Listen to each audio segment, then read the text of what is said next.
Good evening dear student. आज की class में लोग सॉल्व करेंगे समुच्चय सिद्धांत एवं समुच्चय क्रियाएं के क्वेश्चन नंबर 38 से। इसके पहले ऑलरेडी मैंने समुच्चय सिद्धांत एवं समुच्चय क्रियाएं का 3 क्लास ले रखा हूं, जिसमें मैंने आपको बेसिक कांसेप्ट के साथ साथ क्वेश्चन नंबर 1 से लेकर के क्वेश्चन नंबर 37 तक का सारे प्रश्नों का सॉल्यूशन करवा दिया है। यदि वो वीडियो आपने अभी तक नहीं देखा है तो जरूर देखिएगा, डिस्क्रिप्शन में उसका लिंक मिल जाएगा। इस चैप्टर का प्रत्येक क्वेश्चन आपके आईईआरबी एंट्रेंस एग्जाम के पॉइंट ऑफ व्यू से अति महत्वपूर्ण है, तो प्रत्येक क्वेश्चन को ध्यान से अच्छी तरीके से समझते हुए चलिएगा। तो देखते हैं क्वेश्चन नंबर 38। तो क्वेश्चन नंबर 38 आपके सामने है। क्वेश्चन नंबर 38 में आपको सत्य कथन छापना है, यानी कि कौन सा ऑप्शन सही होगा वही आपको चेक करना है। तो ध्यान से देखिएगा ऑप्शन नंबर ए को। तो लिखा है x belongs to A union B का जो मान है वो आपका x belongs to A intersection x belongs to B, यानी कि आपका यूनियन की वैल्यू इंटरसेक्शन के रूप में डिनोट किया गया है। तो ऑप्शन नंबर ए तो सही नहीं होगा। अब बात करते हैं ऑप्शन नंबर बी की। तो दे रखा है x does not belong to A intersection B और फिर उसके इक्वल दे रखा है x belongs to A intersection x belongs to B, यानी कि एक बार बोला है कि x does not belong to A intersection B, लेकिन उसी के इक्वल दे रखा है x belongs to A intersection x belongs to B, यानी कि आपका एक बार not belongs to बोला है और एक बार belongs to, तो आपका ऑप्शन नंबर बी भी नहीं सही होगा। उसी प्रकार से आप ऑप्शन नंबर सी को भी देखिएगा। तो दे रखा है x does not belong to A union B और उसके इक्वल वैल्यू दे रखा है x belong to A intersection x belong to B, यानी यूनियन से इंटरसेक्शन में जा रहा है। तो ऑप्शन नंबर सी भी आपका नहीं सही होगा। अब बात करते हैं ऑप्शन नंबर डी की। तो दे रखा है x belong to A intersection B, जिसकी वैल्यू है x belong to A intersection x belong to B, यानी ऑप्शन नंबर डी में इंटरसेक्शन है और दे रखा है x belong to A intersection B, उसकी जो वैल्यू है x belong to A intersection x belong to B, यानी कि दोनों वैल्यू आपके समान है। इस तरीके से आपका ऑप्शन नंबर बी सही हो जाएगा। अब देखते हैं डियर स्टूडेंट क्वेश्चन नंबर 39। तो क्वेश्चन नंबर 39 को आप ध्यान से समझिएगा, बिल्कुल सिंपल सा क्वेश्चन है। क्वेश्चन नंबर 39 में आपको दे रखा है डियर स्टूडेंट a की जो वैल्यू दे रखा है वो आपको दे रखा है 3, 4, 7 और 8 के रूप में। उसी प्रकार से समुच्चय b की जो वैल्यू दे रखा है वो आपको दे रखा है 1, 5, 6, 4, 3 के रूप में। 1, 5, 6, 4 और 3 के रूप में। और समुच्चय सी की जो वैल्यू दे रखा है वो आपको दे रखा है 4, 5, 9, 3, 8 से के रूप में। 4, 5, 9, 3, 8 और 6 के रूप में। आपको बताना है A union B intersection C का। A union B intersection C की वैल्यू निकालना है। तो सबसे पहले करेंगे क्या डियर स्टूडेंट, सबसे पहले हम A यूनियन B की वैल्यू निकाल लेते हैं कि A यूनियन B की वैल्यू क्या है, यानी कि समुच्चय A को आपको समुच्चय B को आपस में जोड़ देना है। A यूनियन B का मतलब ये है कि समुच्चय A और समुच्चय B को आपस में आपको सम्मिलित कर देना है। तो सम्मिलित करते हैं तो आपको मिलेगा 1, 3, 4, उसके बाद से आपको मिलेगा 5, उसके बाद से आपको मिलेगा 6 और 7 मिलेगा और 8 मिलेगा। इस तरीके से आपका A यूनियन B का मान तो A हो गया। अब आपका A यूनियन B का इंटरसेक्शन C करना है, तो A यूनियन B की जगह पर हम रख सकते हैं 1, 3, 4, 5, 6, 7 और 8। इसका आपको इंटरसेक्शन करना है समुच्चय C से। तो समुच्चय C की वैल्यू क्या है आपका है 4, 5 और आगे भी नोट करते हैं 4, 5, 9, 3, 8 से 9, 3, 8 8 और 6 ये आपको दे रखा है। दोनों के बीच इंटरसेक्शन निकालना है, यानी इसमें और इसमें दोनों समुच्चय में जो कॉमन है वही आपको नोट करना है। तो पहला तो आपको 3 कॉमन मिलेगा, उसके बाद से 4 मिलेगा, 3 के बाद 4, फिर 5 मिलेगा, फिर 6 मिलेगा, 7 है नहीं 8 मिलेगा। तो इस तरीके से A union B intersection C का मान होगा वो आपका यही समुच्चय आएगा। देखिए कौन से ऑप्शन में दिया है। तो इस तरीके से क्वेश्चन नंबर 39 का जो आंसर होगा वो आपका ऑप्शन नंबर ए सही हो जाएगा। अब देखते हैं डियर स्टूडेंट क्वेश्चन नंबर 40। तो क्वेश्चन नंबर 40 को ध्यान से समझिएगा। बोला है यदि ए तथा बी दो समुच्चय हैं और उनके पूरक समुच्चय a डैश b डैश है तो b माइनस a होगा। तो जैसे डियर स्टूडेंट समुच्चय a और समुच्चय b का पूरक समुच्चय a डैश b डैश है तो उसी प्रकार से आपका b माइनस a की जो वैल्यू होगी उसी प्रकार से जो आपका b dash minus a dash की जो वैल्यू b माइनस a की जो वैल्यू होगी यही पूछ रहा है ना आपसे पूछ रहा है। तो उनके पूरक समुच्चय a डैश b डैश है तो b माइनस a क्या होगा। तो b माइनस a सीधा सीधा आपका b डैश माइनस का a डैश के बराबर होगा, क्योंकि ऑलरेडी क्वेश्चन में बोल रखा है कि समुच्चय a और समुच्चय b के पूरक समुच्चय a डैश और b डैश है तो b माइनस a किसके बराबर होगा, b dash minus a dash के बराबर होगा। इस तरीके से क्वेश्चन नंबर 40 का जो आंसर होगा वो आपका ऑप्शन नंबर सी सही हो जाएगा। क्वेश्चन नंबर 40 का ऑप्शन नंबर सी सही हो जाएगा। अब देखते हैं डियर स्टूडेंट क्वेश्चन नंबर 41। तो क्वेश्चन नंबर 41 को ध्यान से समझिएगा। क्वेश्चन नंबर 41 को क्वेश्चन नंबर 39 की तरह सॉल्व करना है तो ध्यान से समझिएगा कैसे सॉल्व करेंगे। क्वेश्चन नंबर 41 आपको दे रखा है समष्टि समुच्चय u की जो वैल्यू दे रखा है वो आपको दे रखा है 1 2 3 4 5 6 7 8 और 9 के रूप में। उसके बाद से आपका समुच्चय b का मान दे रखा है 6 7 8 के रूप में और आपको A यूनियन C का मान दे रखा है 1 से 6 तक, यानी 1 2 3 4 5 और 6 के रूप में। आपको बताना है A union B union C का पावर बार की वैल्यू क्या हो। तो सबसे पहले करेंगे क्या, A union B union C का मान निकालते हैं। तो A union B union C का मान निकालने के लिए करेंगे क्या, A आपका समुच्चय B का मान है, A आपका A यूनियन C का मान है, यानी कि समुच्चय B और A यूनियन B को मैं आपस में जोड़ दूं, आपस में सम्मिलित कर दूं तो हमको A union B union C का मान मिल जाएगा। तो पहले आप A union B union C की वैल्यू निकालो। तो A union B union C की वैल्यू निकालो, समुच्चय B और A यूनियन C दोनों समुच्चय को आप आपस में जोड़ दो तो आपको मिलेगा 1 2 3 4 5 6 7 और 8। इस तरीके से A union B union C का मान 1 से 8 तक मिला। आपको A union B union C की पावर बार की वैल्यू निकालना है।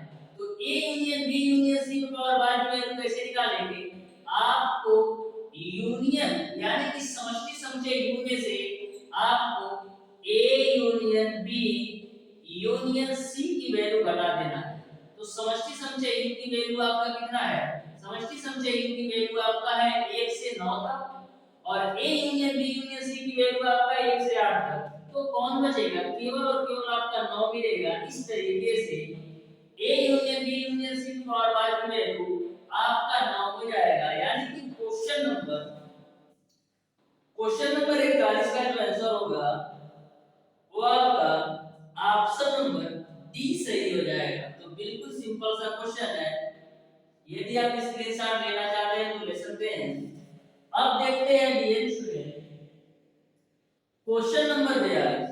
तो क्वेश्चन नंबर 42 भी सिंपल सा क्वेश्चन है, तो ध्यान से समझिएगा क्वेश्चन नंबर 42 को कैसे सॉल्व करना है।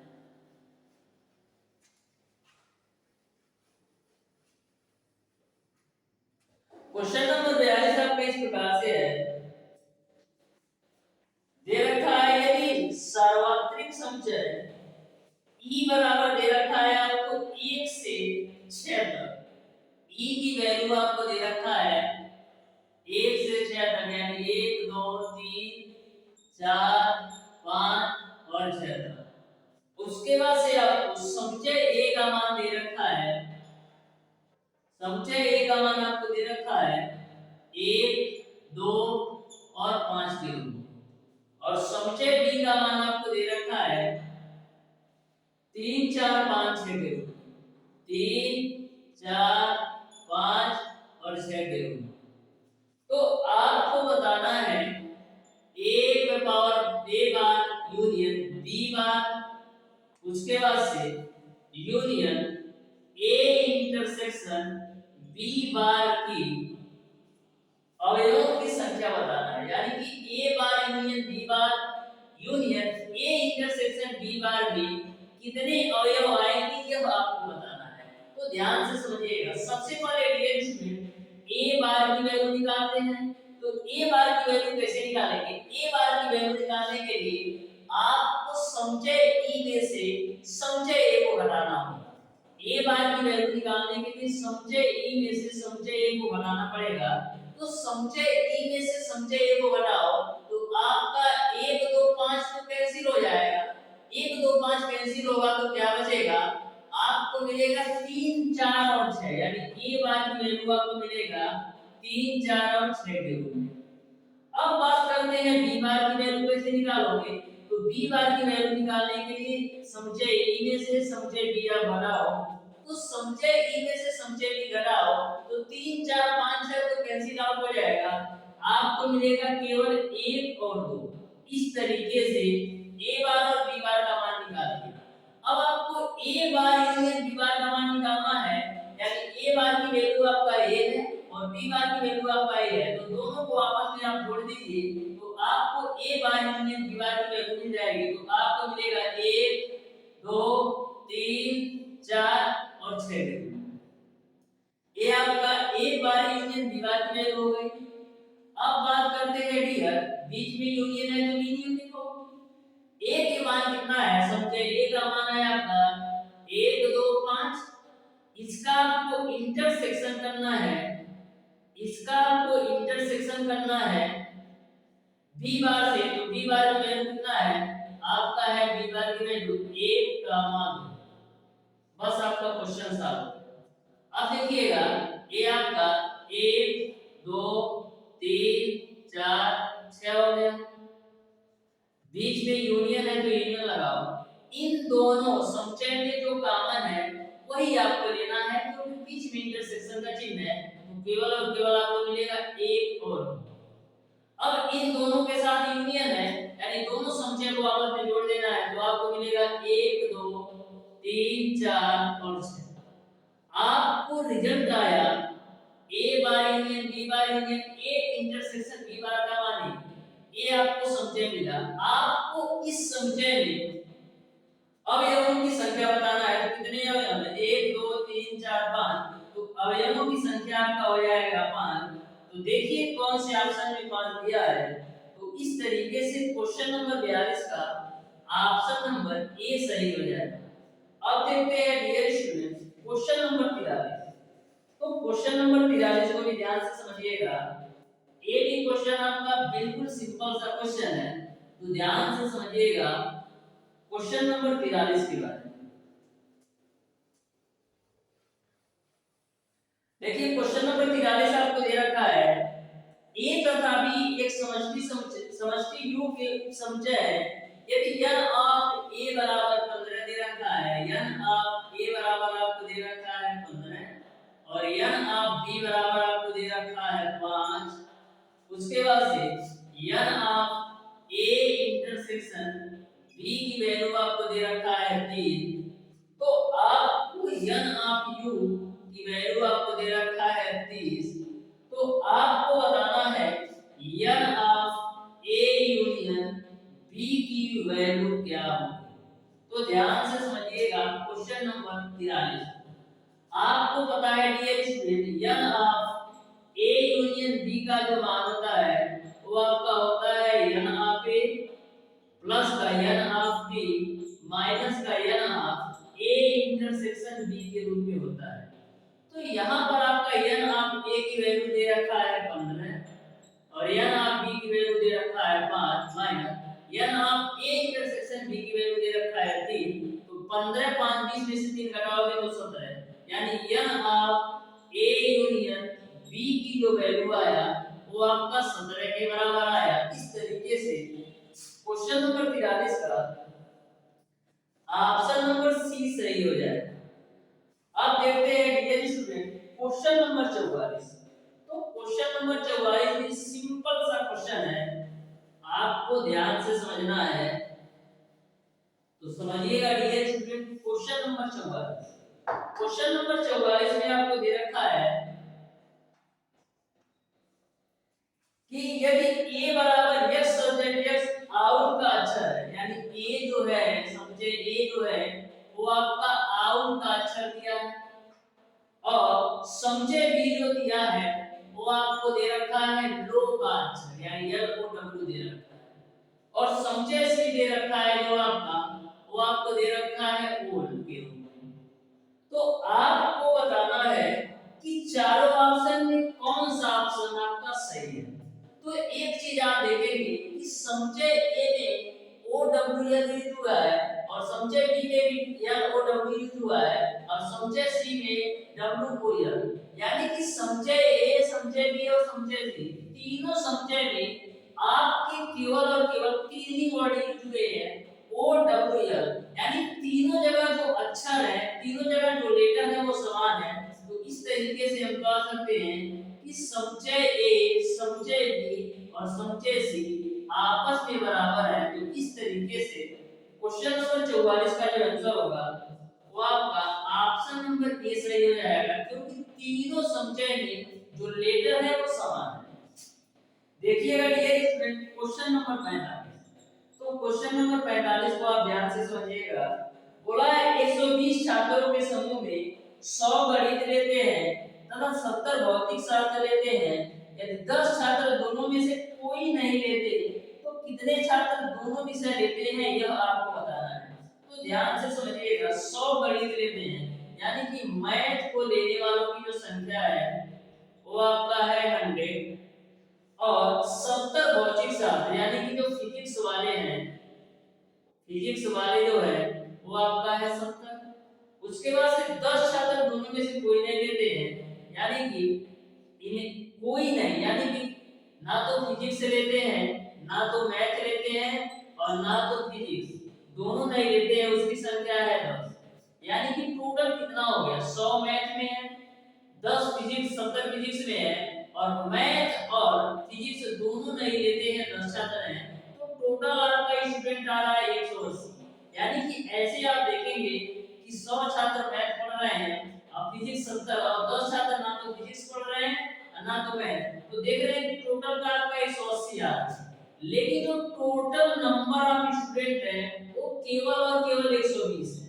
तो कितने का डिफरेंस आ रहा है 60, यानी कि 60 स्टूडेंट ऐसे होंगे 60 स्टूडेंट ऐसे होंगे जो दोनों विषय पढ़ रहे होंगे। इसीलिए यहाँ पर जो नंबर का 60 का जो डिफरेंस आ रहा है इसी वजह से आ रहा है, क्योंकि 60 स्टूडेंट ऐसे होंगे जो मैथ भी पढ़ रहे होंगे और फिजिक्स भी पढ़ रहे होंगे। इस तरीके से क्वेश्चन नंबर 45 का ऑप्शन नंबर सी सही हो जाएगा।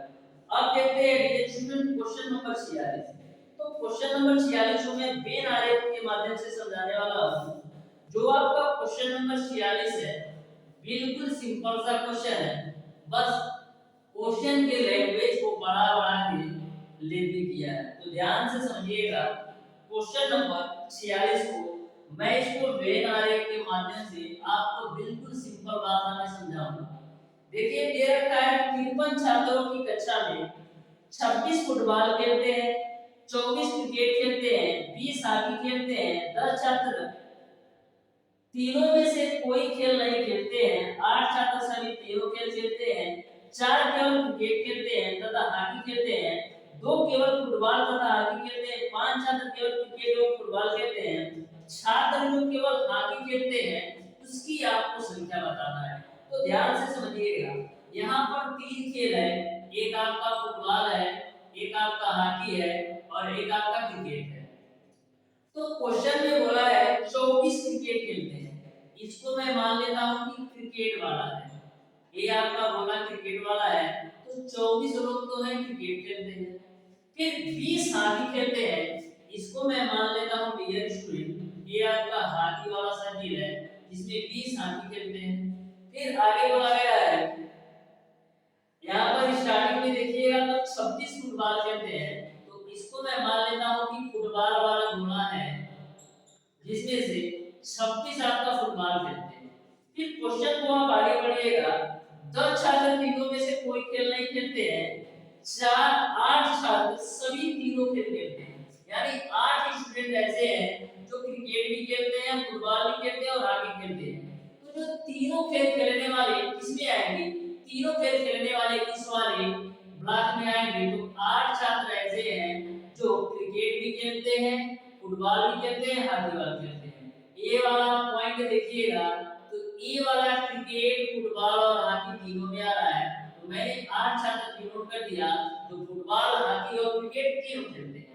फिर आगे बोला है 4 केवल क्रिकेट तथा हॉकी, क्रिकेट और हॉकी 4 खेलते हैं, तो क्रिकेट और हॉकी का बीच वाला ब्लॉक यही है, तो 4 स्टूडेंट ऐसे हैं जो क्रिकेट और हॉकी खेलते हैं।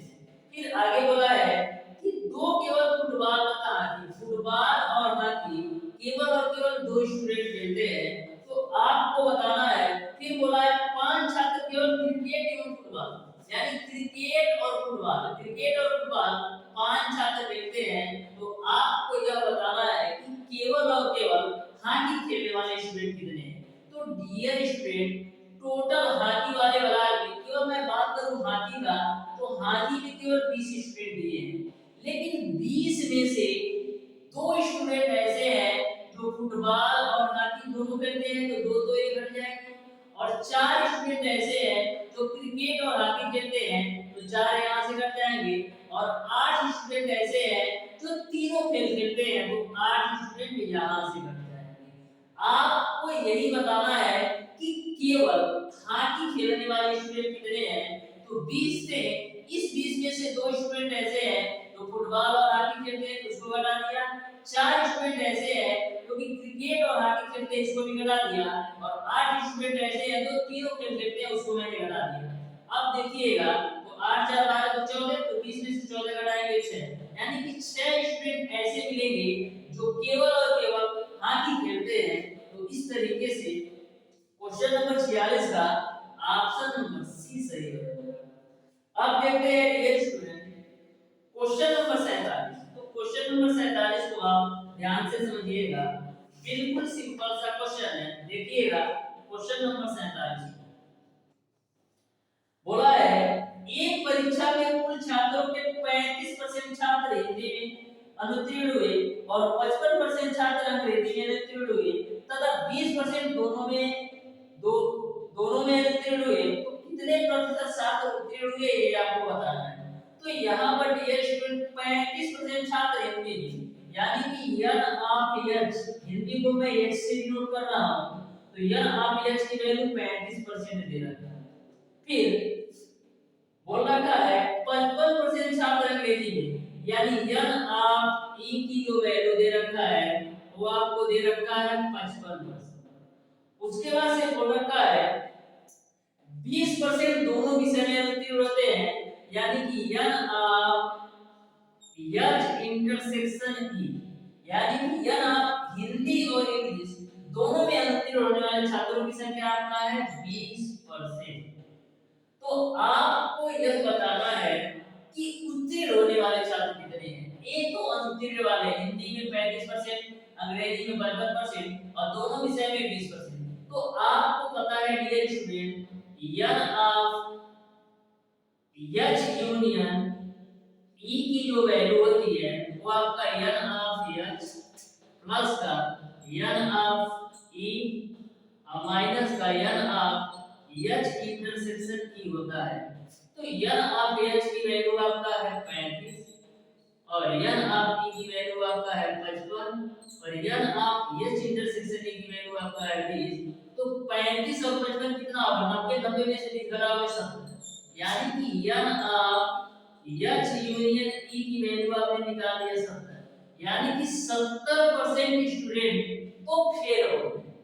तो टोटल आपका स्टूडेंट 100% होंगे। इस टोटल के 100% स्टूडेंट में 70% स्टूडेंट आपका फेल हो गए। 70% स्टूडेंट आपके फेल हो गए तो पास कितने होंगे? पास आपके 30% स्टूडेंट होंगे। इस तरीके से पास होने वालों का जो परसेंटेज होगा, उत्तीर्ण छात्र जो होंगे वो आपका 30% के बराबर होगा। इस तरीके से क्वेश्चन नंबर 47 का जो आंसर होगा वो आपका ऑप्शन नंबर बी सही हो जाएगा। इस तरीके से डियर स्टूडेंट, आज की क्लास में मैंने आपको बताया समुच्चय सिद्धांत एवं समुच्चय संक्रियाएं के क्वेश्चन नंबर 38 से लेकर के क्वेश्चन नंबर 47 तक के सारे प्रश्नों का सॉल्यूशन। जो आगे के क्वेश्चन आपको दे रखा है, जैसे आपका क्वेश्चन नंबर 48, 49, 50, 51, 52 और 53, ये ऐसे क्वेश्चन है जो आपके एग्जाम में आने की कोई भी चांसेस नहीं है, यानी कि ये क्वेश्चन आपके एग्जाम में बनते नहीं है। तो इन क्वेश्चन को सॉल्व करने का कोई मतलब नहीं है। यदि आप बोलेंगे कि इन क्वेश्चनों को भी सॉल्व कराया है तो मैं सॉल्व करवा दूंगा। वैसे मैंने देखा है कि ऐसे क्वेश्चन, जैसे आपका क्वेश्चन नंबर 48 दिया है, 49 दिया है, 50 दिया है, क्या ऐसे क्वेश्चन पूछे नहीं जाते, इसीलिए मैं इन क्वेश्चन को छोड़ दे रहा हूं। तो प्यारे दोस्तों, आज की क्लास आपको कैसी लगी कमेंट बॉक्स में कमेंट करके जरूर बताइएगा। यदि वीडियो अच्छा लगा हो तो वीडियो को लाइक और चैनल को सब्सक्राइब जरूर कीजिए।